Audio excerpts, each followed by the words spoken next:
Woodstock's educational philosophy is known as eliciting greatness. This theme comes from the work of John Buchan, the great Scottish statesman and writer.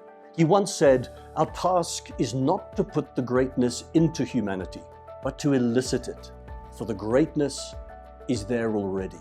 A Woodstock education is deliberately holistic, allowing young people to encounter experiences across an enormous range of dimensions. When we think about education, we're interested in creating a coherent experience for young people. And to do that, we use the metaphor of a tree. The roots of the tree represent a profound sense of self. The trunk represents healthy interpersonal relationships.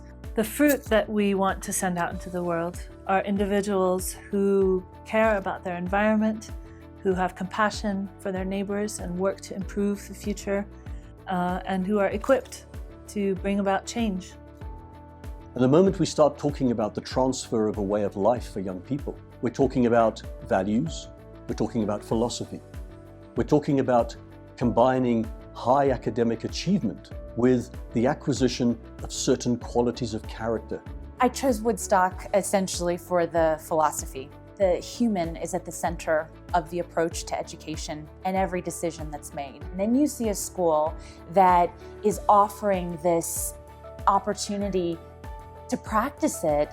It's almost, it's once in a lifetime. The humanity that's found in this approach, it's not how can we get the highest test scores, how can we get the most publicity. It's truly about the student at the center. Experiential education is not a replacement for traditional education, but it provides the student with a pathway of learning that teaches them how they learn. It focuses on collaboration, not competition. An example of a collaborative project is a cooperation between robotics and astronomy and Code Academy, math department, junior school, where we're putting together a professional weather station. The kids come into the classroom and they bring their own individual strengths and talents. I identify the things that they're bringing, and I provide them with opportunities, and I provide them with questions, habits of the mind, tools to help hone the things that they already have. As Dean of Enrichment, I help provide opportunities for students to develop their passions and interests outside of the classroom. These opportunities are all encompassed into what is called our Passage program, which includes the mainstream opportunities of art, music, drama, sports, as well as any other things that our staff or students are interested in pursuing.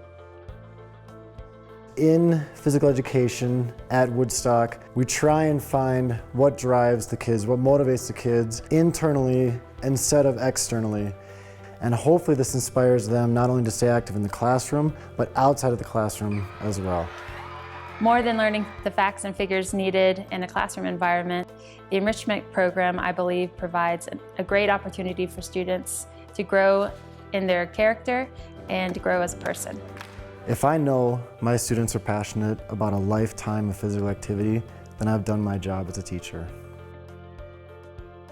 Plato once said that young people should be educated in places of outstanding beauty, because the beauty without resonates with the beauty of reason within. The Hannaford Center is a key component in our students embracing the outdoors and creating a stronger bond with the environment. The outdoors can be used in many ways in education. We can use it as a subject within itself. We can use it as a context for academic study, or we can use it as an environment to create personal development. So recently I had an opportunity to take the AP Environmental Science students from Woodstock School to Rajaji National Park. Apart from the excitement of seeing elephants, I think they learned three important things. The animal-human conflict. They learned about how rivers are an integral part of the village as well as the animal life, and more importantly, how forests are lungs of the global ecosystem. Leadership at Woodstock isn't only about learning how to lead, it's also about learning how to follow, learning how to serve. As Mahatma Gandhi said, "In gentle ways, we can shake the world." Most students at Woodstock come from really privileged backgrounds, and it is important that they learn their social responsibility during these formative years. Things like leadership, service, humbleness. Just a short walk from our front gate is another school where they don't have all the advantages and facilities that we have. On Saturday mornings, students go and spend time teaching English, interacting, doing artwork, playing games with the students there. And they come away having received as much as they've given. Providing an education in a caring and compassionate community for Woodstock has been very important, and especially for me since I've been working in the residences for the last 15 years. The most important part of the day is perhaps lights out, because that's when the students share with you what is bothering them, be it academics, their performance in school, be it the relationships that they have with their classmates or with teachers. I joined Woodstock more than 30 years ago, and I've enjoyed every bit of my time here because of the diversity and the acceptance of diversity. There were 38 different nationalities at that time when I first joined Woodstock, and people were accepting of ethnicities, of languages, of food. I did not feel different in any way. In a really diverse community, we discover ourselves for who we really are.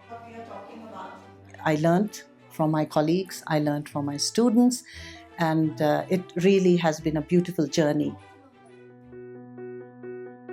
A Woodstock education is challenging, engaging, and experiential.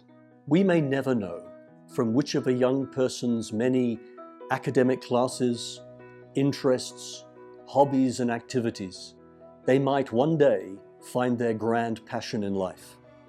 And that's the reason why Woodstock takes questions of philosophy seriously. It's a philosophy which says it's not enough to have information in your heads. You have to have young people who acquire a vision and a passion in their hearts.